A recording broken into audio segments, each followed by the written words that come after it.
Ya. Ya hemos hablado en las anteriores clases sobre algunos sistemas, algunos órganos y sobre las funciones de cada uno, ¿no? No nos olvidemos que la clase que vemos es morfofisiología, recordando siempre cuál es la función de la morfofisiología, que es la ciencia que estudia la forma y la función de cada uno de nuestros sistemas, órganos, y todo lo que le compone como tal nuestro organismo, ¿sí? Vamos a hablar del sistema digestivo. Cuando nosotros en la primera clase, si no me equivoco, hablamos sobre este sistema, que es uno de los más, se podría decir, subvalorados. Se les hace la atención a la evaluación como tal y se les da un mínimo de importancia en muchas situaciones. Nosotros vemos aquí de que este estructurado, en alguna parte de las diapositivas anteriores igual habíamos hablado, aparte de dónde, cómo y por dónde va pasando, se podría decir el alimento, cuál es la función de cada uno de estos, hacemos de menos a los órganos complementarios como tal de los que existen. Un ejemplo y uno de los más claros es cuando los pacientes presentan sintomatología de la apendicitis. Cuando, aunque ya vamos a hablar de cada uno de ellos, a pesar de que ya se nombró, vamos a dar un leve preámbulo nuevamente. Cuando el paciente tiene la sintomatología de una apendicitis, es similar inicialmente a una gastroenteritis. Entonces le asocian o le subvaloran o se podría decir le dan un valor inadecuado y bajo a la sintomatología y no dejan que represente o que se vaya desarrollando como tal ese diagnóstico o ese cuadro clínico. Cuando nosotros vemos que hay un paciente que tiene un dolor característico relacionado a una apendicitis, o cuando nosotros estamos hablando de un paciente con una gastroenteritis y que el dolor es tan intenso que se puede asociar o ir derivando, o nosotros vamos relacionando con la sintomatología a una apendicitis, por lo general el médico, quien está a cargo del paciente, sea médico general especialista, le va a tratar con un analgésico leve que no le delimite totalmente la sintomatología. ¿Por qué? La mayoría de pacientes, por ejemplo, llega y le administran paracetamol. Recordemos que el paracetamol, si en algún momento ya vieron fármaco, lo van a ver, el paracetamol de primera elección es antipirético, o sea, para la fiebre. De segunda elección, analgésico para el dolor. Y de tercera elección, desinflamatorio. Tiene ese rango como tal para actuar. Ahora, ¿por qué se administra este medicamento? Porque es un analgésico, como ustedes ven, de segunda función, que aparte de calmar la fiebre, el dolor, va a ayudar a desinflamar en pequeñas cantidades. Cuando nosotros llegamos con un dolor abdominal tan fuerte y vamos a administrar directamente un analgésico de primera generación, que sería el ketorolaco, que inactiva totalmente en su gran mayoría o en un porcentaje alto el dolor. ¿Qué podemos nosotros causar con esto? El paciente llega con un inicio de una apendicitis que al momento se está relacionando o se está mal interpretando con una gastroenteritis. ¿Qué hace el momento? El médico le da el medicamento, nosotros le administramos. Sucede que le quita la evolución correcta de un cuadro clínico digestivo y no va a permitir que el paciente, después de un rato, de una media hora, de un tiempo determinado, no continúe la evolución normal. Y lo más lógico, el paciente ya le calmó el dolor, le calmó la sintomatología, listo, viene el diagnóstico inadecuado, ¿sí? Se le administró el medicamento, ya no está con dolor, está disminuyendo un poco las diarreas, listo, ha de ser una gastroenteritis, medicamento ya a la casa. Cuando ya llega a la casa, la posología del ketorolaco es aproximadamente de 6 a 8 horas, dependiendo también el organismo como tal de cada persona. Nuevamente comienza su dolor intenso, no le pasa con nada, a pesar de que ya le administraron vía oral, continúa, regresa, el cuadro evolutivo empeoró. ¿Y qué puede llegar a ser? Que esa apéndice que estaba tan inflamada y ya estaba dando sintomatologías del dolor, sintomatologías, perdón, características de una apendicitis, está tan inflamada, puede llegar incluso a reventarse y puede causar una peritonitis, que en la clase anterior les hablé del peritoneo. Alguien que me diga qué era el peritoneo, alguien que se acuerde, no investigue, que se acuerde qué es el peritoneo, o lo ha escuchado hablar. ¿Nadie? Ya, acuérdense que había una tela que cubría los intestinos o las vísceras, y ese es el peritoneo, ¿sí? Similar cuando nos hablábamos de la pleura, que era una tela de líquido que cubría los pulmones. Entonces ahorita estamos hablando del peritoneo, es una telita que cubre como tal a los intestinos, están envueltos toda esta parte de aquí. Y eso nos ayuda a cubrir, a lubricar, a que permita esos movimientos correctos, a que los tengan en hidratación, temperatura adecuada y toda la historia, ¿no? Ese es el peritoneo. ¿Qué pasa cuando este órgano tan pequeñito que tenemos aquí, que es el apéndice, que literal, aparte de ser un residuo como tal de ciertas cosas que no se van a absorber, ¿a qué nos ayuda? A nada, ¿sí? Su nombre lo dice, es un apéndice, algo extra como tal, ¿sí? Entonces, ¿qué pasa cuando este apéndice se inflama y no se actúa de manera inmediata? Lo que hace es reventarse y causar una peritonitis. Si nosotros tenemos un apéndice que se inflamó, listo, se abre, se opera, se saca y murió la historia, ¿sí? Pero cuando hay una peritonitis, se revienta esto de aquí. ¿Y qué nosotros tenemos más arribita o de dónde se desprende el apéndice? A ver, ya estamos hablando de forma. A ver, aquí hay una persona que no tiene la cámara encendida. Karina Arriaga. Recuerden que yo tomo muy en cuenta las participaciones en clases. A ver, Karina, dígame de dónde usted ve que está saliendo el apéndice. ¿De qué Del parte? intestino grueso. Muy bien. Ahora, si de Luis Moncayo, si no me equivoco del apellido, ¿qué pasaría si se revienta el apéndice? ¿Qué saldría si está abierto ese apéndice? ¿Qué saldría si ya sabemos de dónde está? Heces. La bilis, profe. A ver, le pregunté a Luis Moncayo. Creo que es el apellido así, Moncayo. Perdón, Sí, sí, yo licenciado. soy Luis Castillo, perdón, licen. Tranquilo. ¿De qué saldría de ahí si sabemos que está en el intestino? ¿Qué saldría si se revienta? A ver, Luis Moncayo. ¿Qué tienen ustedes en los intestinos? A- Saldría lo que es Ese. La las bilis, heces. la bilis, Las la heces. bilis, la bilis. no, Exacto. no, a ver, la bilis está en la vesícula adherida al hígado. Estamos en otra parte ahorita. Acá está Heces. el Los hígado. jugos gástricos. No, los jugos gástricos es arriba en el estómago. No lo Ustedes en los reciben. intestinos tienen lo que dijeron algunos compañeros, Jonathan, Luis y el otro Luis también. Las heces. Ahí tienen lo que nosotros escuchamos vulgarmente con el nombre o comúnmente la caca, ¿sí? Nosotros tenemos las heces en los intestinos. Entonces, veamos lo que estamos hablando ahorita. Estamos viendo que un paciente no le diagnosticaron bien, no le dejaron avanzar bien su funcionamiento en la sintomatología, se revienta el apéndice, ya no es una cirugía normal de abrir, pinzar, sacar el apéndice, suturar y murió la historia. Ahora, ¿qué tenemos que hacer? Abrir, limpiar la cavidad abdominal porque se ha contaminado con heces, por eso es una peritonitis, la inflamación, infección del peritoneo como tal, de todo ese líquido que está ahí, y es algo más complejo. ¿Por qué les digo esto? Porque es lo más común que nosotros vemos y que está subvalorado y subatendido. ¿Por qué? Porque nosotros mismos no dejamos que funcione o que el organismo actúe ante algo. ¿Qué pasa? En el aparato digestivo, vamos, estamos hablando solo del aparato digestivo ahorita. Cuando nosotros tenemos una gastroenteritis, comenzamos con una diarrea X, a la hora que sea, de las características, lo que sea. Diarrea es la disminución de la consistencia de las heces. No quiere decir de que yo hice 5 deposiciones de características normales, a eso se le llama diarrea. No, la diarrea es la disminución de la consistencia de las heces. Así sea una diarrea en el día, y esa diarrea es blanda, semiblanda, líquida, ya es considerada diarrea. Recordemos que las heces, la diarrea es consideración de las heces en disminución. Su consistencia disminuye, ya no es sólida, semisólida, sino blanda y líquidas, ¿sí? Entonces, cuando nosotros tenemos una diarrea, ¿qué hacemos? Tienes que tomarte esta pastilla. Le dan cualquier antibiótico que encuentran a veces.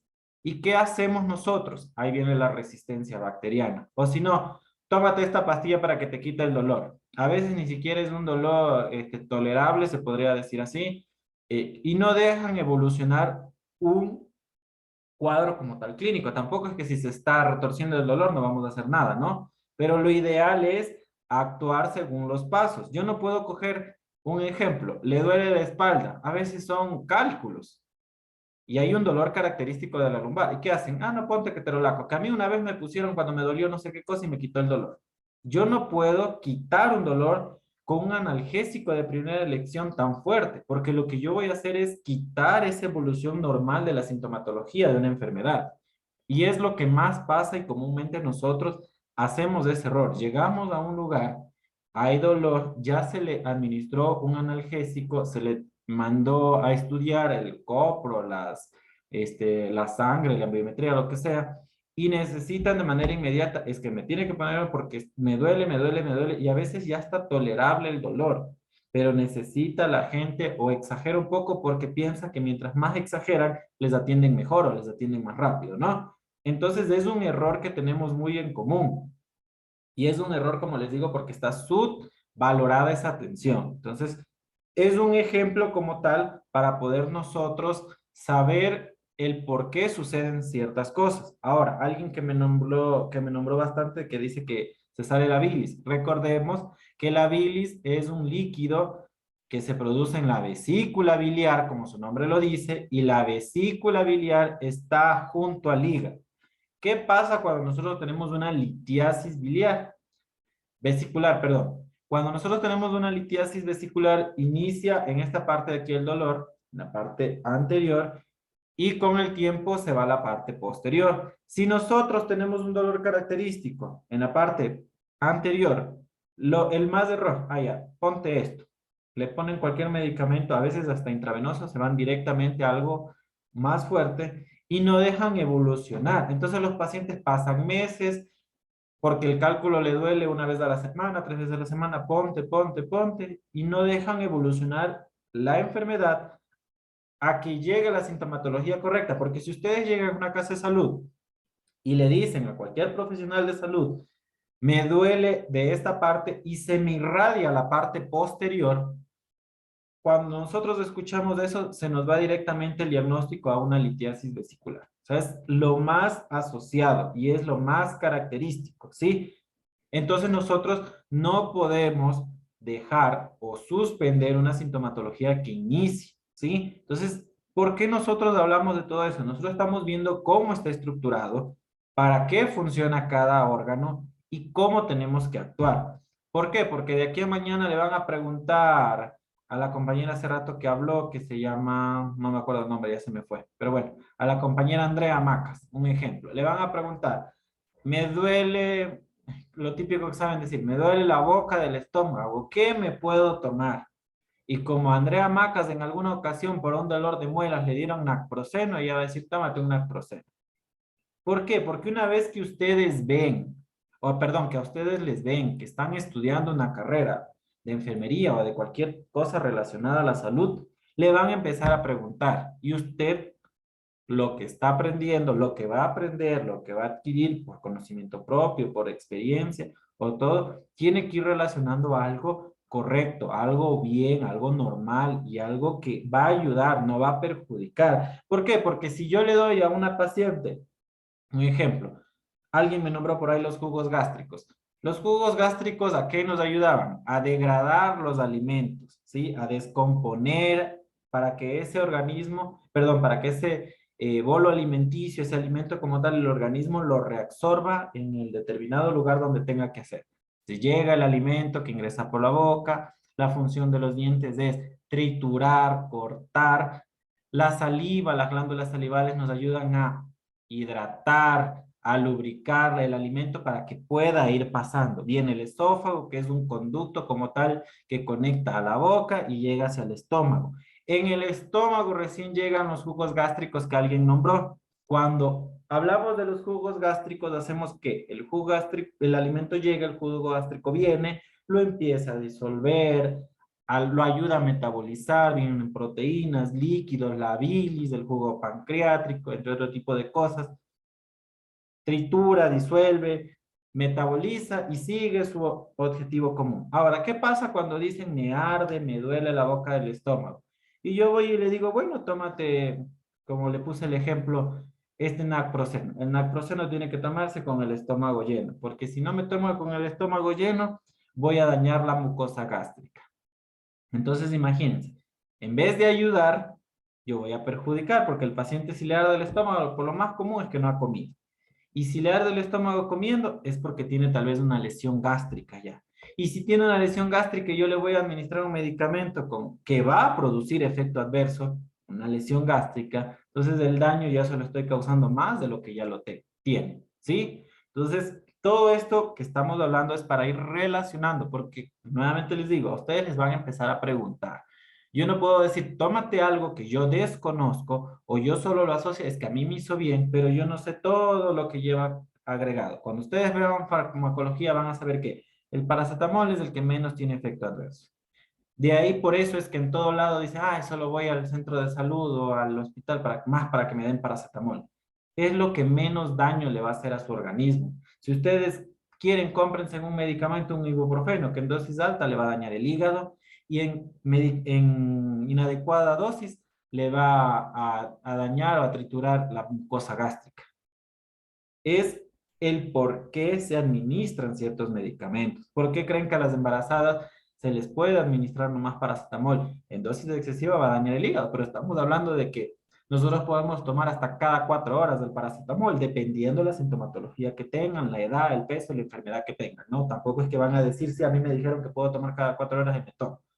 Todo va dependiendo, pero lo más correcto es un medicamento que no me produzca más daño del que yo ya tengo. ¿Por qué? Lo que veamos, alguien me nombró por ahí los jugos gástricos. Digamos que el paciente tenga una úlcera gástrica como tal, tiene lesionado la mucosa y el paciente viene y le dice, sí, es que yo tengo gastritis y le dice, ah, ya bueno, tómate de aquí en adelante omeprazol en las mañanas y verás que no, y te va a quitar. Pero yo no dejé evolucionar la enfermedad, solo le está calmando, calmando, calmando, pero y en el momento de que tiene que irse a hacer atender, porque tal vez ya está sangrando en las heces, ya hay sangre como tal en las heces, el ardor ha aumentado a pesar de que está tomando el paracetamol que yo recomendé, porque los jugos gástricos van a seguir funcionando normalmente, el estómago tiene que hacer su función. Lo que está haciendo el omeprazol es calmar un poquito esa molestia. Entonces lo correcto es, listo, te puedes tomar ahorita para calmar el ardor, el dolor, pero tienes que ir al médico a que te vea, porque la función del estómago es triturar, disolver, absorber los alimentos que uno tiene. Y si el estómago está presentando una sintomatología de dolor, de ardor, no va a estar funcionando normal. Entonces, todo esto nosotros asociamos a eso. ¿Qué pasa? Ejemplo, la función de los intestinos, que era mover y seguir absorbiendo en cierta cantidad los nutrientes que tienen las heces, pero ya es mínimo. ¿Qué hace el intestino? Hay movimientos peristálticos, ¿sí? Que es el movimiento como de va y ven para que vayan impulsando las heces hacia afuera, como tal, que salgan. ¿Qué pasa cuando nosotros no realizamos deposición 1 o 2 días? Nuestro organismo no está funcionando y no es que, ay, ya listo, no hay problema, tú te estriñes cada 3 días, perdón, tú no haces deposición y te estriñes y a los 3 días haces deposición. No importa, con que hagas los 3 días no pasa nada. Recordemos que la función del intestino, ¿qué es? Absorber. Y si yo tengo algo que debía haber eliminado máximo en el día, quiere decir que el organismo está absorbiendo eso que yo no necesito. Algo está pasando. No quiere decir, ay, ¿sabes qué? Bueno, te voy a recomendar a que empieces a comer papaya. Eso te va a ayudar. Claro, le ayuda 2, 3 días. No es que va a comer papaya todos los días. No le va a afectar, pero no todos tenemos la condición económica para estar comprando, no nos gusta o algo por el estilo, ¿no? ¿Qué pasa? El organismo se empieza a enfermar. Yo debo de recomendar, claro, una buena alimentación, una buena hidratación, pero y la investigación del qué está pasando, porque puede que ese paciente tenga problemas en su parte intestinal, puede que esté iniciando un hilio paralítico. ¿Qué es el hilio paralítico? Que el intestino se empieza a detener. Yo ya sé su función, yo ya sé para qué tengo yo un intestino, yo ya sé que debo de eliminar las heces por lo menos 1 o 2 veces al día, pero si yo ya no estoy eliminando y estoy eliminando 2, 3 veces al día, algo tiene que pasarme en ese organismo porque no está funcionando de manera correcta, ¿sí? Entonces ya tenemos una idea, conocemos, ya habíamos hablado anteriormente de los organismos como tal, de lo que estamos aquí trabajando, conociendo. Entonces, por favor, lo correcto, lo normal, para qué nos sirve y nuestras recomendaciones. Por favor, a ustedes les van a empezar a preguntar de medicamentos. Si no los conocen, no tienen el suficiente experiencia, conocimiento como tal, por favor, dirijan a alguien que conozca. porque hay muchos profesionales ya de salud que cometen errores al sugerir e incluso al recetar un medicamento que es el médico. Entonces, si a ellos les pasa eso, peor a las personas que recién estamos comenzando a conocer. Porque alguien me puede decir, no, es que yo trabajo 10 años ya como auxiliar. Claro, recordemos que la retroalimentación, la educación continua, los estudios, de ejemplo, anteriormente les decían a todos los pacientes, póngale omeprazol. Los estudios de aquí hace unos 6 años más o menos, o 5, se evidenció que el omeprazol intravenoso, y mayormente en intravenoso, produce una falla renal en una parte específica de los túbulos de los riñones. Y aún así hay muchos lugares que siguen administrando como que no pasara nada. ¿Sí? Entonces, por favor, traten de, antes de recomendar algo, de hablar algo, investigar bien y conocer bien para no tener esos problemas. Porque en el rato de que pase algo, le van a echar la culpa a la persona que le recomendó y peor si hay evidencia de eso. El sistema circulatorio, comprendido como tal del órgano funcional y principal que es el corazón. Y de ahí viene lo periférico. La sangre tiene como objetivo llevar todos nuestros nutrientes, lo que llega al intestino, hay vasos que van y se conectan al sistema circulatorio completo. Lo que hace es la sangre portar todo lo que nosotros necesitamos a nuestro organismo.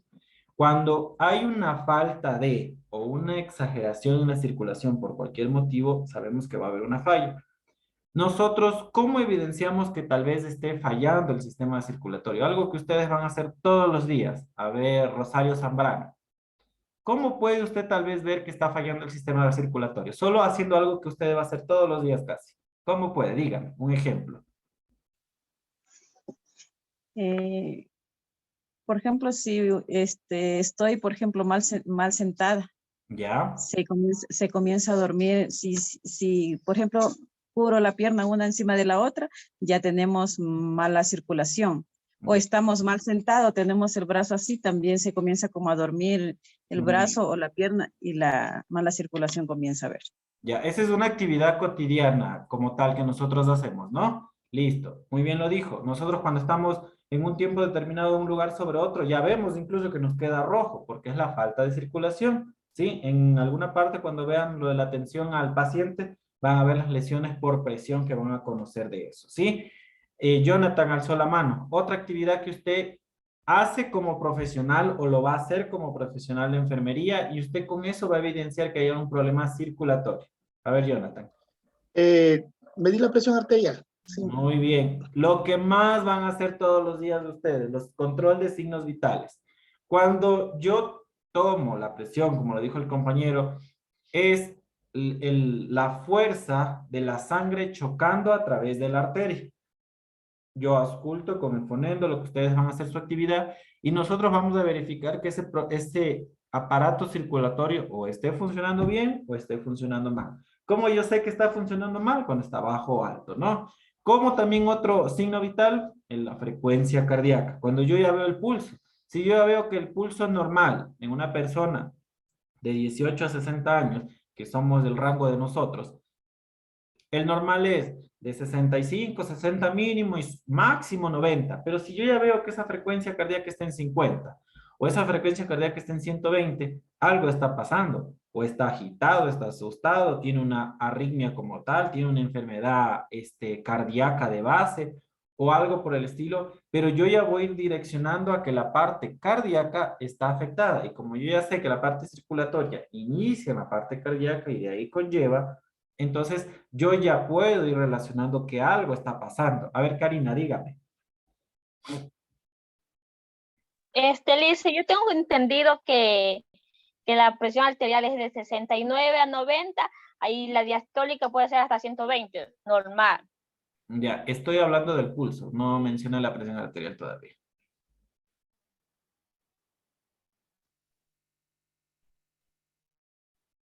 A ver, Jessica, dígame. También he sabido que es cuando, por ejemplo, se le hincha a las personas los pies. También existe mala circulación de Muy la bien. sangre.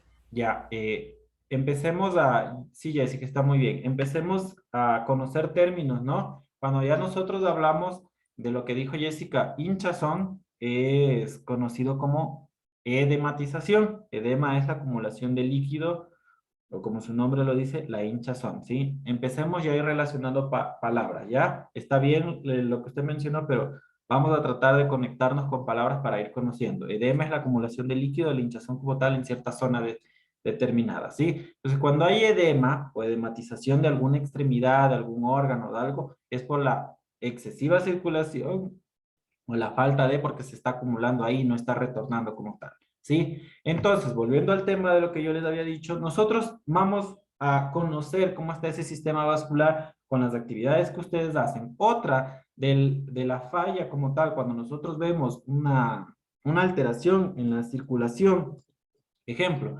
vemos un paciente y la parte distal ya no son del color rosado, sino están azulados o moraditos. A eso le conocemos como cianosis, porque es la falta de circulación o de la oxigenación hacia ese lugar. ¿Qué puede pasar por un sinnúmero de cosas? Ejemplo, si ustedes hacen un torniquete, o sea, falta la circulación, va a pasar.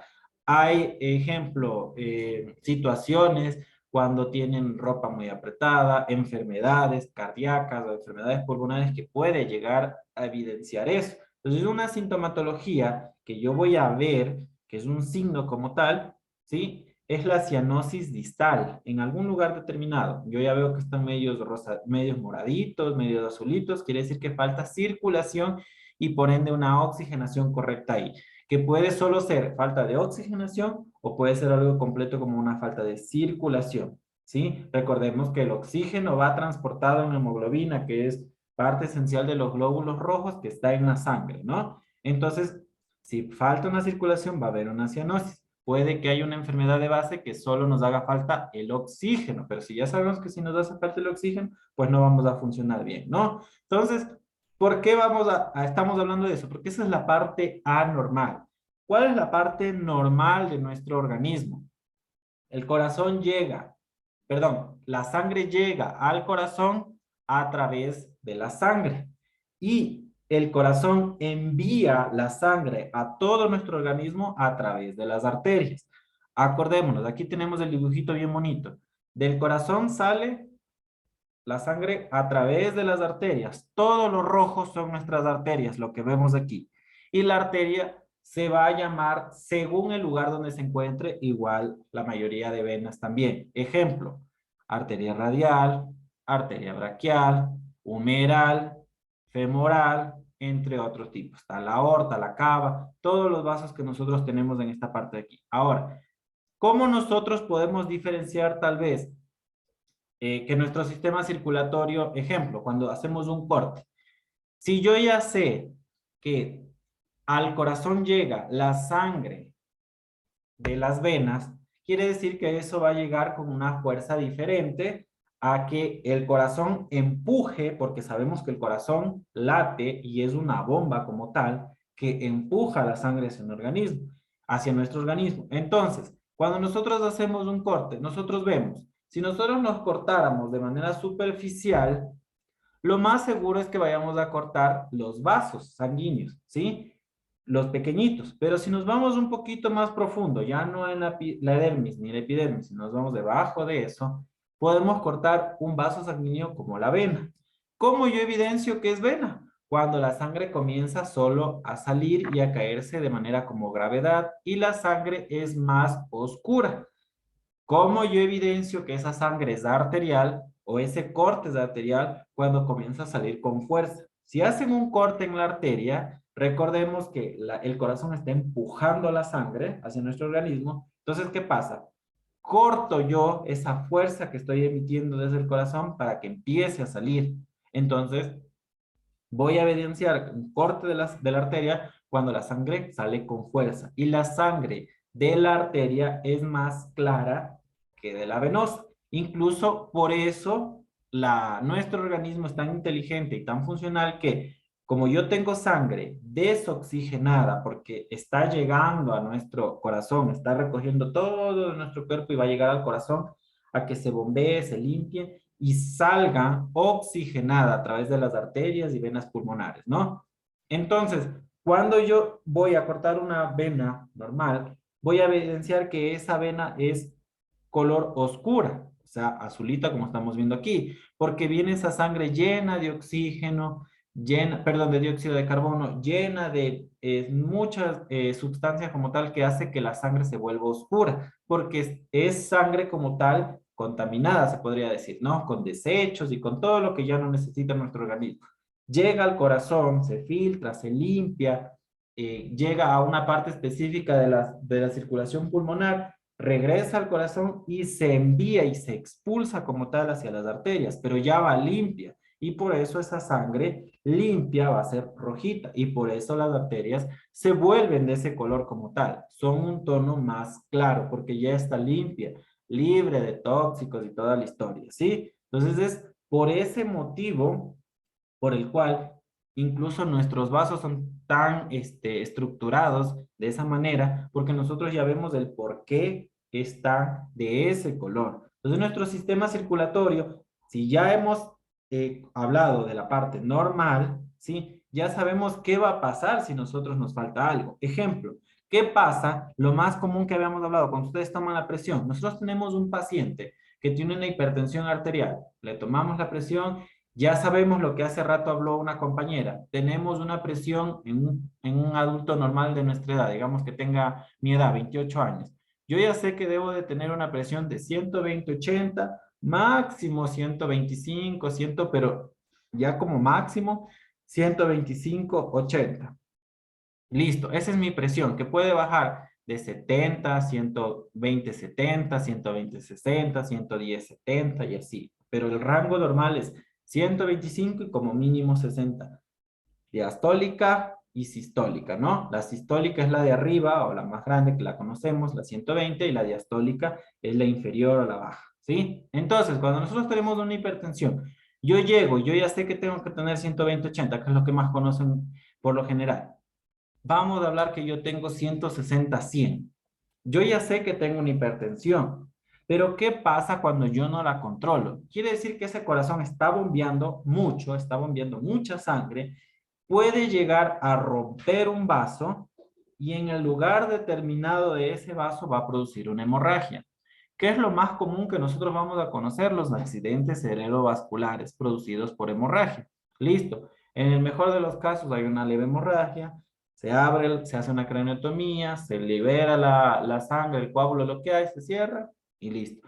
En otras situaciones, los accidentes cerebrovasculares a veces inician con un leve dolor de cabeza, que como ya la gente a veces se automedica, como lo hemos hablado, sigue calmando, pero ya el dolor de cabeza comienza a aumentar. ¿Y qué hace la gente? Ah, es que tengo migraña, compro migradorexina, que es un medicamento analgésico para la migraña como tal, más alta, sigo quitando la sintomatología correcta y ese coágulo se está se está solidificando, está tal vez produciendo más daño como tal, porque recordemos que es algo extraño en una estructura que no le pertenecía y va a impedir una circulación mayor aún.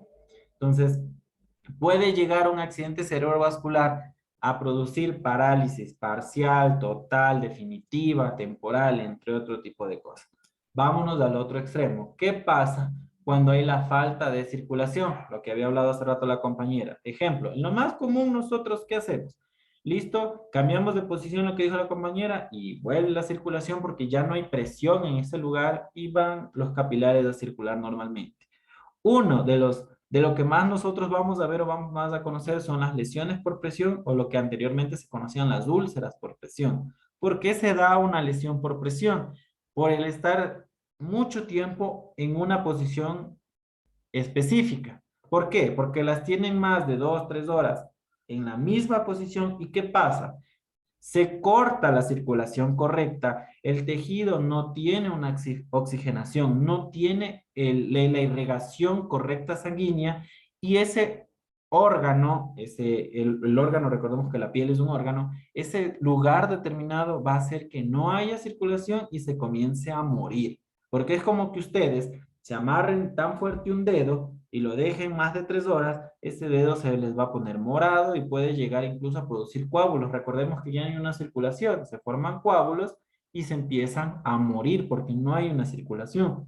Eso es lo que pasa en unas lesiones o las úlceras por presión que nosotros conocemos anteriormente. sistema circulatorio tiene esa función, recordemos. Como su nombre lo dice, circular, transportar, llevar y traer, ya sea empujar, llevar a través del corazón, expulsa a través de las arterias todo lo limpio, lo bueno hacia nuestro organismo. Y la sangre, las venas cogen, empiezan a traer todo lo que ya han venido con toxinas, dióxido de carbono, todo lo que encuentran por ahí y llega al corazón y vuelve a hacer su función. Entonces, si hay una falla de este organismo, ya sea por una hipertensión, una frecuencia cardíaca alta, baja, lo que sea, una presión arterial alta, baja o algo, o alguna isquemia, que es la falta de circulación a ese lugar determinado, vamos a ver afectado a donde sea. Si estamos hablando de las lesiones en la piel, si estamos hablando, digamos, cuando ha habido casos de que el licenciado, la licenciada, el auxiliar, el médico, lo que sea, le deja puesto el torniquete porque iba a sacar sangre, hizo todo menos retirar el torniquete. Luego de un determinado tiempo, la sangre no va a tener su circulación adecuada, se va a morir y por ende va a morir el órgano donde le falta la circulación. Y han existido casos de amputaciones de extremidades, pueden ser dedos, manos, brazos, lo que sea, por la falta de. Es por eso que cuando hay accidentes, lo que primero tenemos que ver es que no haya, digamos, un objeto que esté atravesando tal vez los pies, o la piel, perdón, o atravesando algún órgano para al momento de retirar tal vez producir una hemorragia. Pero si tenemos que liberar presión, pues lo primero que tenemos que hacer es eso, porque puede que esté existiendo la falta de circulación hacia un lado. Y si lo tenemos en mucho tiempo, pues sabemos que puede llegar a una amputación. ¿Qué pasa? Una de las enfermedades que van a conocer ustedes es la diabetes. ¿Qué pasa? ¿Por qué creen que a los pacientes les comienzan a amputar? Los pacientes tienen un adecuado control de su glicemia, su azúcar. Y el azúcar es como que ustedes pusieran azúcar en una cantidad mínima de agua, le comienzan a mezclar y comienzan a ver eso tan espeso. Eso pasa en la diabetes. La sangre se vuelve tan espesa porque tiene tanta cantidad de azúcar que puede llegar a tapar ciertos vasos, no ayuda a una circulación correcta, no llega a la suficiente plaqueta, toda la trombina, todo lo que nos ayuda a la coagulación y comienza a ese lugar determinado, tal vez dañado ya, lesionado, la piel, no se cicatriza, continúa la infección, continúa la hemorragia, puede ser leve como tal, ¿no? Y llega al punto de producir necrosis, que ustedes ya cuando ven ese dedito negro, porque ya no hay circulación, porque es un inadecuado control de su azúcar en la sangre, no está permitiendo una circulación adecuada. Ustedes ahora, hoy en día, ya no se ven pacientes por lo general que lleguen con un pie diabético y que le vamos a amputar. Es menor la cantidad por la promoción y la prevención de salud para un correcto control de su glicemia, pero se sigue viendo casos y uno de los casos que más comunes ustedes van a conocer o tal vez ya vieron es de esa parte de ahí, ¿sí? El respiratorio ya lo hablamos muy bien en la clase anterior. Recordemos que su función principal es el intercambio gaseoso, ¿no? Yo absorbo oxígeno, mi organismo lo transforma y lo absorbe y elimina como tal el dióxido de carbono a través de todo lo que sabemos aquí, ¿sí? En un lugar específico que eran los alvéolos, que ya les habíamos nombrado, que es la última parte del pulmón. Son unas microscópicas como tal que se encuentran luego de los bronquios, y en esta parte final de esas ramitas es una bolita de aire, se podría decir así, donde pasa un vasito y ahí hace el intercambio gaseoso, que ya lo hablamos en la clase anterior, ¿sí? El sistema excretor, como su nombre lo dice, elimina todo lo malo de nuestro organismo. Y aquí también tenemos venas y arterias, ¿no? ¿Qué pasa cuando nosotros tenemos una falla como tal? Los pacientes que ustedes más van a conocer, los pacientes que se hacen diálisis, que tienen insuficiencia renal. ¿Cuál es la función de nuestro sistema excretor? Eliminar todas las sustancias, todo lo tóxico, todo lo que no nos sirve en nuestro organismo de forma líquida. ¿Cómo es? Nuestros mayores filtrantes de sangre, de líquido, los riñones. ¿Qué pasa cuando nuestros riñones comienzan a fallar? Tenemos un sinnúmero de niveles de falla renal. Aquí 1, 2, 3, 4 hasta la 5. De la 1 a la 2 estamos se podría decir en una etapa donde se puede recuperar, en la 3 es más difícil y 4 y 5 ya no hay recuperación y ese paciente va a necesitar diálisis Dependiendo el estilo de vida, dependiendo el peso, se van a hacer trisemanal, o sea, 3 veces a la semana, 2 veces a la semana, y así sucesivamente. Todo va a depender del daño como tal y todo lo que les dije anteriormente. ¿Qué pasa cuando nuestro organismo se enferma? ¿Cuál? Ya sabemos la función correcta, ¿no? Viene aquí todo, nosotros lo eliminamos a través de la orina, viene aquí, se filtra, hay unos como el sedazo, son filtros súper chiquititos, finitos, que lo que hacen es pasa la sangre, pasa la linfa, pasa todo lo que tenemos en nuestro organismo en presentación líquida, absorbe el riñón lo que necesita, lo transforma y boom, se regresa por la vena lo que se necesita, ¿sí? Y lo que no, hasta luego, ¿sí? ¿Qué pasa? ¿Cómo nosotros vemos que está funcionando bien? A través de la orina, ¿sí? Nosotros tenemos que orinar. Esa es nuestra función de eliminar las cosas. ¿Cómo nosotros vemos que está enfermo? Primero, mal olor al orinar. La orina comienza a cambiar de características en el olor, la consistencia, la cantidad, ¿sí? Y la presencia, la característica de color. Un ejemplo, la orina debe de ser con un leve tinte amarillo. ¿Qué pasa cuando yo estoy orinando y veo que hago mucha espuma en esa orina? Puede que yo esté eliminando albúmina y es un componente importante de nuestro organismo, de nuestra sangre. ¿Qué pasa cuando mi orina es muy amarilla y tiene un olor característico muy fuerte? No sé, huele feo, ya. ¿Qué pasa cuando tiene ese olor? O sea, nosotros tenemos una disuria, una dificultad para orinar y ya no orinamos. Si antes orinábamos 5 veces al día, estamos orinando 1, 2, y justo en la clase anterior habíamos hablado de los pacientes con prostatitis. ¿Qué pasa cuando ese paciente comienza a orinar en mayores cantidades, perdón, en mayores frecuencias, pero menor cantidad? O sea, yo orino 6 veces en la noche, pero orino poquito, poquito, poquito. Estoy con una dificultad para orinar, una disuria como tal. Estoy con una coluria, ¿sí? Ya mi orina ya no es con un leve tinte amarillo. Yo estoy viendo que esa orina se está volviendo naranja, se está volviendo amarillo súper fuerte, o yo ya le veo café. ¿Qué pasa cuando el olor ya no es un olor característico, sino ya está fétido? Cuando ustedes tienen pacientes diabéticos, ellos tienen un olor característico a la orina. Cuando tienen pacientes adultos mayores, que como ellos no les gusta tomar agua, comienzan a retener tanto las sustancias y las eliminan en la orina, pero muy concentradas. Entonces, es una de las características de la orina fétida como tal, ¿no? Cuando ya huele feo, como les decía. Nos está dando nuestro organismo una señal de que algo está pasando en nuestro sistema excretor. No estamos eliminando bien las toxinas. No es de, bueno, ya toma agua y listo, no pasa nada. Sí, hidrátate de manera correcta. ¿Qué pasa en las mujercitas? Que es en la mayoría de que se dan más las infecciones a las vías urinarias, porque lastimosamente el hombre, en donde encuentra una esquina a veces orina, aunque suene feo, es la verdad. Tenemos una mala cultura, se podría decir de eso. Pero ¿qué pasa con las mujercitas? Se aguantan y comienzan a no ir al baño de manera adecuada, o no voy a tomar agua porque tengo muchas horas donde no puedo ir al baño y no toman agua, no se hidratan de manera correcta. No tengo ese transporte que es de líquido correcto, la cantidad de líquido correcta para yo filtrar todas las toxinas. ¿Y qué pasa? Infecciones de las vías urinarias, que empieza con todo lo que yo les decía. Retener toxinas. El organismo es tan inteligente que su función es absorber. El riñón no tiene mucho que absorber y encuentra ahí las toxinas porque no ha venido suficiente líquido y va a comenzar a reabsorber. Ya que si yo tomo agua normalmente, mi cantidad de líquido correcto, el organismo va a empezar a trabajar, a funcionar y a eliminar, porque yo estoy tomando y barriendo lo que yo necesito. Pero ahora, si yo no me alimento de manera correcta, no me nutro, no me hidrato, no voy a tener que filtrar. Entonces, como el organismo, su trabajo del riñón es filtrar, absorber lo que se necesita, pues va a filtrar muy poco y va a absorber también lo que encuentra. ¿Y qué va a pasar? Dificultad para orinar, problemas de absorción, problemas renales y listo. Digamos, hay pacientes que dicen, no, es que yo voy donde mi doctora y ella me cura la infección, así haga lo que haga. Las infecciones son ahorita de este antibiótico. En la próxima, luego de 3 veces, va a venir una infección donde ese antibiótico ya no funciona y voy a subir.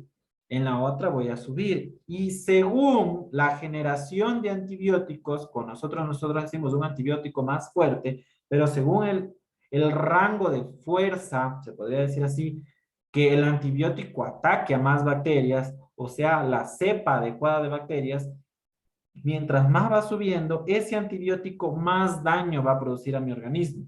Porque siempre tengan en mente, el medicamento tiene una función, pero tiene 5 efectos adversos.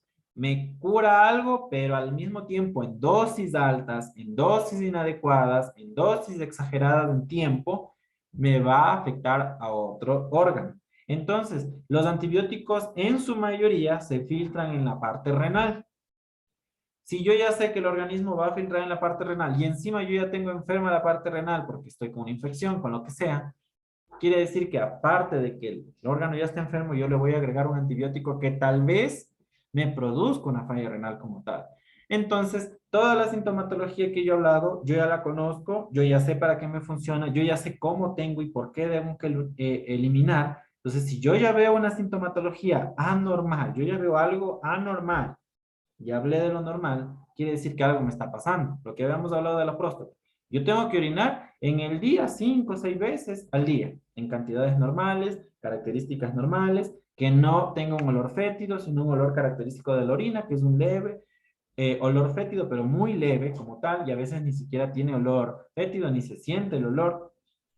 Pero ¿qué pasa cuando yo no orino las cantidades correctas? Sino que yo aumento. Yo ahorita ya estoy orinando 15 veces y en la noche me levanto 5 veces más a orinar.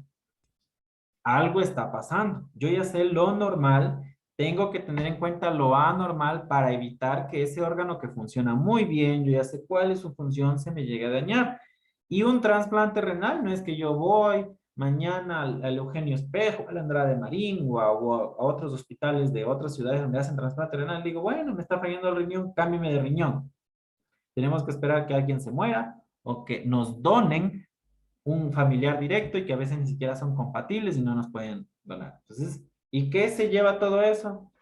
La terapia sustitución de riñones, las diálisis que nosotros conocemos, que hay un sinnúmero de clases de diálisis. Entonces, ya, por favor, sé lo normal, me voy a ir a la normal y voy a prevenir todo eso porque yo ya sé para qué me funciona mi sistema excretor, ¿sí? El sistema inmunológico.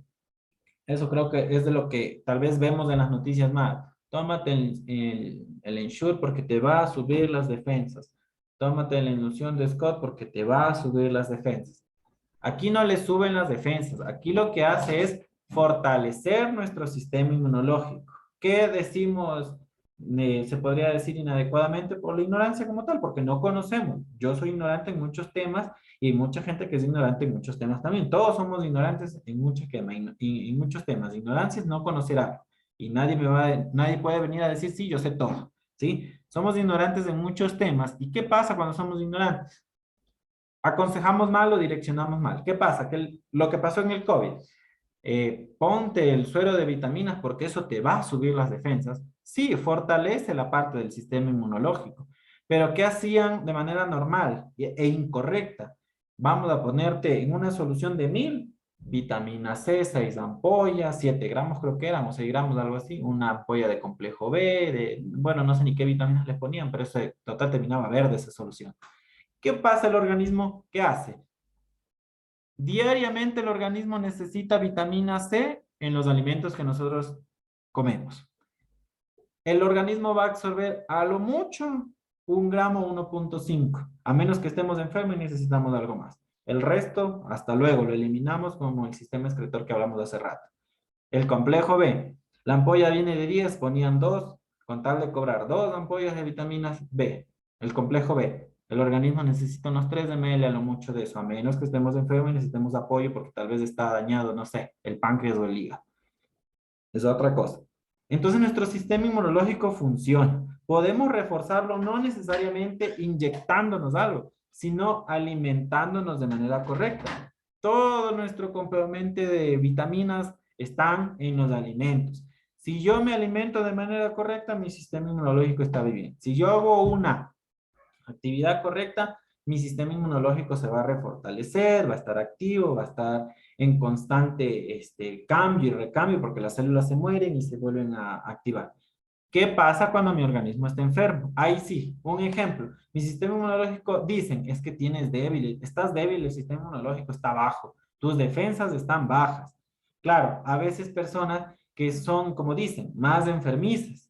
No es que su sistema inmunológico en su totalidad esté débil o está bajo. Todos actuamos de manera diferente ante enfermedades. ¿Y qué ejemplo más claro tuvimos lastimosamente? Fue la pandemia. Yo trabajo en la terapia intensiva de un hospital de tercer nivel de aquí. ¿Y qué pasaba? Pacientes de 22, 26 años, sin enfermedades agregadas, morían. ¿Sí? ¿Por qué? Porque tenían una mala alimentación, mala actividad, tomaban, fumaban, entre otro tipo de cosas. Tuvimos pacientes que eran pacientes de cáncer, pacientes con VIH, que es un tema muy importante que en algún momento ustedes lo nombran, lo conocen, que es el virus de inmunodeficiencia humana, que literalmente destruye el sistema inmunológico de nuestro organismo, pero esos pacientes se alimentaban bien, tomaban sus retrovirales, los pacientes que mantenían el virus inactivo, solo lo tenían en la sangre, pero inactivo, no funcionaba. Los pacientes de cáncer, con su quimioterapia que ya ha pasado, están con sus medicamentos adecuados, su sistema inmunológico se mantiene y sobrevivían y tuvieron sintomatologías leves que pudieron llegar a algunos a moderada, pero sobrevivieron. No puedo decir que al 100%, pero sobrevivieron. A diferencia de pacientes que no tenían enfermedades agregadas, pero tenían una mala actividad, que ¿qué hacían? No se alimentaban correctamente, algunos eran obesos, con problemas de circulación, recordemos que la obesidad conlleva eso. Fumaban, el fumar inflama la parte pulmonar, y la parte pulmonar era donde más afectaba el virus. Entonces, el sistema inmunológico actúa, depende de cómo nosotros lo cuidemos, porque el sistema inmunológico nos va a ayudar a defender nuestro organismo. ¿Cómo nosotros podemos evidenciar que tal vez hay una infección, ya sea de virus, de órganos? Ustedes van a conocer mucho eso en la parte de microbiología o bioquímica y en lugares específicos de las materias. Cuando nuestro organismo presenta o encuentra algo anormal, ¿qué pasa? Una de las sintomatologías es fiebre. ¿Por qué nuestro organismo actúa así? Porque el organismo es tan inteligente que sabe que ciertos microorganismos no sobreviven a temperaturas altas. Entonces nuestro organismo responde elevando la temperatura al máximo que puede para atacar a esos microorganismos. Otra sintomatología, dolor. Claro, nuestro sistema inmunológico, los glóbulos blancos van y actúan directamente en donde se encuentra porque hay una parte inflamatoria, el lugar donde se está llevando el ataque, se podría decir, de nuestro sistema inmunológico con lo extraño, causa un dolor porque ahí es donde están atacando las células buenas de nuestro organismo a lo malo. ¿Sí? Entonces el sistema inmunológico es la defensa que tenemos ante cualquier microorganismo. Digamos, si tenemos un cortado, nuestro sistema inmunológico actúa, se va llevando a las plaquetas, realiza el coágulo, el cierre y actúa para que no haya infección. Y ahí se depositan un par de glóbulos blancos atacando todo lo que tal vez pudo haber ingresado. Entonces nuestro sistema inmunológico, como lo dice y lo mencioné, es nuestra defensa ante cualquier microorganismo, cualquier agente extraño a nuestro organismo, ¿sí? El sistema óseo, compuesto por huesos como tal, como lo vemos aquí. Nosotros sabemos que en un determinado tiempo de edad, la mayoría de nuestros huesos son semisólidos o son cartílagos. El cartílago es, como les decía, esta parte de aquí de la oreja, la nariz, la tráquea, ¿sí? Uno de los cartílagos que nosotros vamos perdiendo con el tiempo, que más conocemos, es la fontanela de aquí, ¿sí? Que le decimos vulgarmente la mollerita, y otra fontanela que tenemos acá. Es algo cartilaginoso, de la misma manera de aquí, que con el tiempo se va osificando. ¿A qué nos ayudan estas fontanelas o estos espacios como tal no osificados? Permite que el cráneo vaya desarrollando de manera adecuada y cuando ya llega a determinada edad, se osifica, ¿sí? ¿Cuál es la función del sistema óseo? En ciertas partes es proteger. Ejemplo, el cráneo, y la caja torácica y esta parte de la pelvis. En cierta parte, proteger ciertos órganos. Y en su gran mayoría, dar estructura, soporte a nuestro organismo. Porque si no, fuéramos como la serpiente que andáramos por el piso arrastrando. Nos da fuerza agregado al sistema muscular como tal, nos da fuerza a nuestro organismo para tener esa postura y esa fuerza, valga la redundancia, para poder caminar, hacer ciertas actividades. Está compuesto por 206 huesos que según van variando su estructura, su función, su característica, ¿sí? Como lo vemos aquí. En la parte media y central de los huesos pasa la médula ósea, que es donde se van generando glóbulos blancos, mucha cantidad de la sangre como tal, ¿sí? Y cuando nosotros tal vez tenemos digamos, un cáncer de hueso, dependiendo de dónde se dirija como tal, sabemos que ese cáncer de hueso va a impedir que se formen células correctas y el cáncer de médula como tal o de hueso es más agresivo porque recordemos que ahí es donde se forman las células, donde se forman los glóbulos rojos y el glóbulo rojo va en todo lado y lo que va a hacer es seguir replicándose. Es uno de los más agresivos en realidad, ¿sí? Como les digo nuevamente, el sistema óseo está compuesto por huesos, sus funciones va variando, nos ayuda como tal a proteger, a sostener, a dar fuerza, a dar estabilidad a nuestro organismo, ¿sí?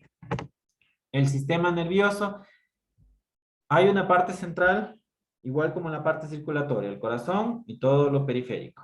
En el sistema nervioso está la parte central que es del cerebrito, que ese nos ayuda a controlar ciertas actividades. Nosotros controlamos, yo estoy controlando que se mueva mi mano, que yo camine, que yo hable, y hay cosas que son automáticas, que el sistema como tal se divide en simpático y parasimpático, que uno es el que se actúa de manera autónoma y el otro que actúa de manera controlada como tal por el órgano del cerebro.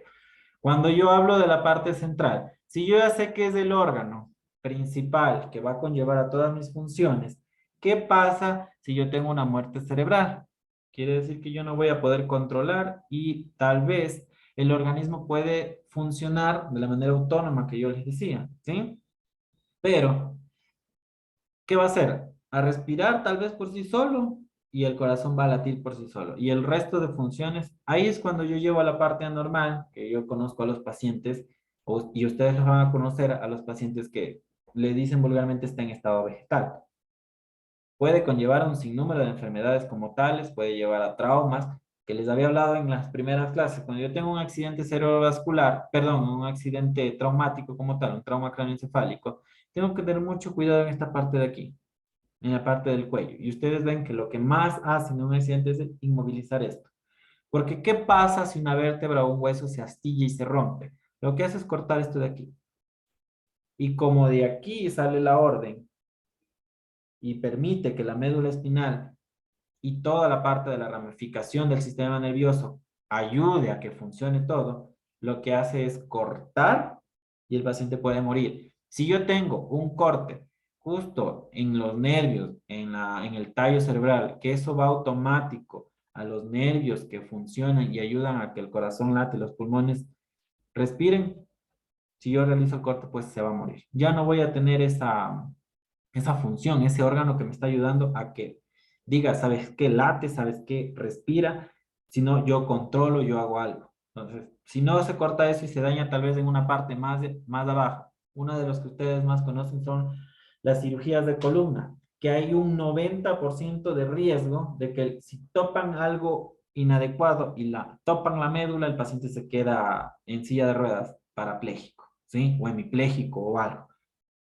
Yo le voy a inmovilizar de por vida, porque yo sé que ese organismo, perdón, ese sistema como tal, de ese órgano que está en la médula, es el que determina las funciones como tal, ¿sí? Entonces, la parte central va a conllevar a esas actividades. ¿Y qué pasa? La parte periférica del sistema nervioso es la parte de la sensibilidad, lo que yo voy a sentir. Si yo no tuviera el sistema nervioso y no tuviera nervios como tal, a mí me estuvieran pinchando, me estuviera quemando, yo estuviera en una parte helada, yo no sintiera, fuéramos seres insensibles, pero como tenemos irrigación nerviosa hasta lo último, yo siento todo. Entonces, esa orden viene, se irradia y va a la parte de aquí. Por eso es que cuando yo topo algo hirviendo, algo caliente, algo helado, algo desagradable, yo retiro, porque los sistemas nerviosos me ayudan a eso, a yo controlar eso y a yo actuar. ¿Cómo yo sé que está tal vez alterado o está dañado el sistema nervioso? Cuando yo no siento. O sea, yo tengo un pinchazo, tengo una circulación inadecuada. En los pacientes diabéticos, lastimosamente pasa eso, no tienen una circulación adecuada. La parte de los nervios están atrofiados, están aplastados, lesionados y no tienen una circulación. Por eso ellos se cortan, tienen a veces uñeros, tienen a veces infecciones y ellos no sienten porque su parte circulatoria afecta a la parte nerviosa ya que no se está oxigenando bien ese lugar y no sienten, pierden la sensibilidad. Otro de los pacientes que tenemos cuando estamos viendo algo anormal, nosotros controlamos nuestro rostro, pero digamos que hay un paciente que ustedes le ven y tiene caído. Quiere decir que su parte nerviosa, su parte muscular está fallando en la circulación y puede que ese sistema nervioso ya esté avisándote que algo le está pasando, ¿sí? Esto continuamos en la próxima clase, ¿ya? ¿Alguna pregunta de lo que hemos hablado?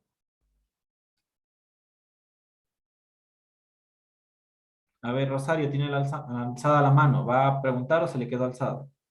Sí, Licen, le quería hacer una pregunta. Dígame. El sistema circulatorio, la circulación de la sangre, para las personas que tienen un problema, por ejemplo, me he dado cuenta aquí en la familia hay dos personas.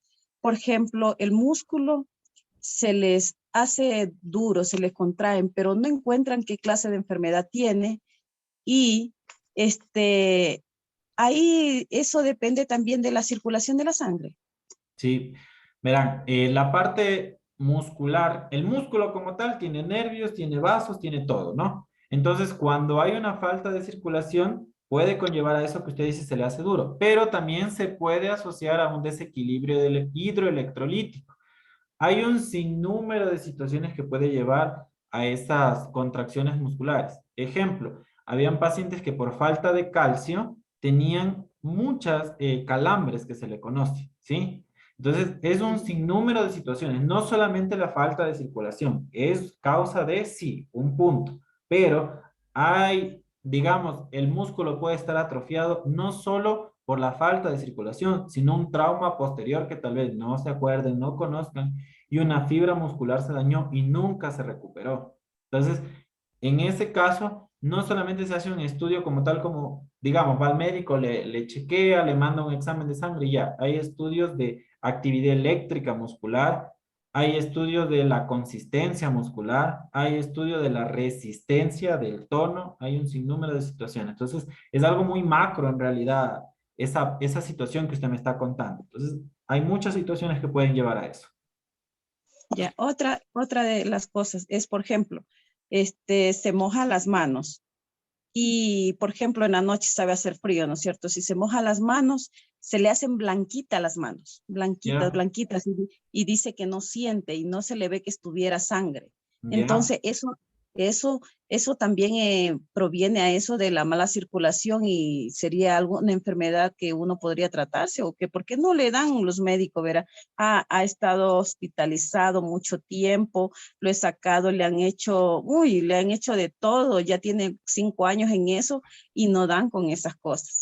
Ya, eso puede ser incluso una reacción a algo, porque si usted dice que al momento de que se moja, puede haber una reacción de nuestro organismo ante eso. Un ejemplo, una familiar cuando viene acá a la sierra, se hincha, se le hinchan las manos, las rodillas. Es una reacción al clima y al agua cuando está aquí. Puede que sea, nuevamente le digo, puede ser una falta de circulación por alguna enfermedad, pero existen un sinnúmero de situaciones que pueden arrastrar a eso. Hay estudios complejos, hay estudios donde incluso ven el llenado capilar, no necesariamente solo con topar o presionar, sino más situaciones, ¿sí? Entonces no le podría decir qué puede pasar porque hay muchas situaciones como tal de eso, ¿sí? Ok, Liz, gracias. Ya, pero lo más recomendable es lo que usted dice, siempre ir a los médicos para que continúen con los estudios y encuentren. Jessica Coca, dígame. Licenciado, una pregunta. a las personas que sufren de la enfermedad de la diabetes, normalmente cuando ya está la sangre muy espesa, le mandan a sacar sangre, ¿verdad? En qué tiempo se puede sacar la sangre o algún examen que tenga que hacerse esa persona? No entiendo la pregunta. A ver, usted dice a sacar sangre. O sea, usted me está diciendo cuando sea, ejemplo, la donación de sangre. Eso, similar a eso. Porque sacar sangre puede ser un estudio como tal, una biometría, no sé. No le entiendo la pregunta. Ya, por salud, cuando le mandan a sacar sangre a la persona diabética porque ya está muy espesa la sangre. A ver, vámonos antes al término que usted me dice. Cuando la sangre se torna espesa, puede haber lo que les decía hace rato de la cantidad excesiva de ciertas sustancias como tal en nuestro organismo y en la sangre, pero yo creo que usted se va cuando dicen, tiene mucha sangre, deberías donar y deberías cada determinado tiempo sacarte sangre. Eso es lo que usted me dice, ¿verdad? Porque para nosotros tener una sangre espesa, claro, hace la poligloburia, que se llama eso, le hacen el examen de sangre, le determinan, y lo que conlleva es a un estudio continuo, porque la excesiva cantidad de sangre puede llegar a producir un accidente cerebrovascular, pero la sangre espesa como tal, como usted lo dice, o como se dio el ejemplo, así algo general, puede ser agregada por un sinnúmero de enfermedades. Puede ser por lo que yo les decía, puede ser porque el paciente coagula mucho, puede ser por el colesterol y un sinnúmero de situaciones más. Ok, muchas gracias. Tal vez formúleme bien la pregunta para tal vez entender. Puede que yo no esté entendiendo la pregunta, ¿sí? Igual en la próxima clase tenemos más tiempo para conversar o tienen mi contacto en el caso de Gabriel Santa Cruz y con él terminamos. Licenciado, buenas noches. Tengo Buenas una noches. pregunta en sí. Usted hablaba de 5 a 6 veces es orinar normalmente el sistema excretor. O sea, es un ejemplo. Nosotros, todo va a depender de la cantidad de líquido, todo va a depender hasta de nuestra actividad. Un ejemplo, cuando ustedes, la mayoría creo que son de la costa, porque les escucho más de la costa. Cuando ustedes están en la costa, ¿qué pasa? Ustedes orinan más, ¿por qué? Por el mismo hecho de tener calor, toman más agua, más líquido y eliminan más cantidad de líquido. Ustedes cuando vienen a la sierra, no les da sensibilidad, no les da sed, a veces se les obliga a tomar agua y hace que tengan menos cantidad de agua de tomar. Entonces va a depender mucho, pero lo correcto es orinar lo que yo estoy alimentándome. Un ejemplo, usted dice 5 a 6 veces. Si yo me alimento en el día, mis 5 veces al día normalmente, yo tengo que eliminarlo de alguna manera. Si yo 5 veces me alimento al día, mi desayuno entre comidas, almuerzo entre comida y merienda. Si yo me alimento mis 5 veces, yo tendría que eliminar el líquido que estoy. Entonces serían de 5 veces en el día como mínimo para yo eliminar lo que estoy adquiriendo, ¿sí? Correcto. Muchas. Ya. Un ejemplo más común, Gabriel, más o menos para que tengan una idea. ¿Qué pasa cuando ustedes están tomando, o sea, licor?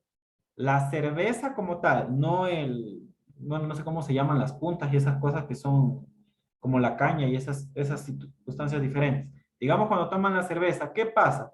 Están toma y toma, el deseo de orinar les aumenta, porque ustedes están toma y toma y toma, y el calor o el organismo mismo ya le pide eliminar. Entonces usted va a eliminar algo proporcional a lo que está absorbiendo. A diferencia, si usted no está tomando, digamos, viernes 10 de la noche se toman 5 cervezas, ustedes van a ir al baño 5, 6, 7 veces, porque van a eliminar lo que están absorbiendo, es la misma cantidad durante el día. Si yo 5 veces me alimenté, tengo que eliminar de alguna manera esas 5 veces, ¿sí? ¿Listo, jóvenes? Nos vemos la próxima clase. Por favor, algo que tengan en cuenta. Yo les dejé mi contacto para que me escriban o me dejen audios. Traten de ser prudentes en el horario. Y un ratito estoy explicando, un ratito, ya termino de explicar y ahí levantan la mano. Recuerden que para hablar tienen que levantar la mano. Por favor, yo tengo otro trabajo. En el horarios laborables, yo les contesto mensajes o mensajes de audio, ¿sí? Y si me tardo en contestar, yo les pedí que me vuelvan a escribir. El instituto no me autoriza a darles el contacto, les estoy dando porque yo sé que tienen dificultades, tienen dudas, tienen lo que sea, pero por favor tratemos de hacer así, ¿sí? ¿Alguna pregunta? Alcen la mano, por favor.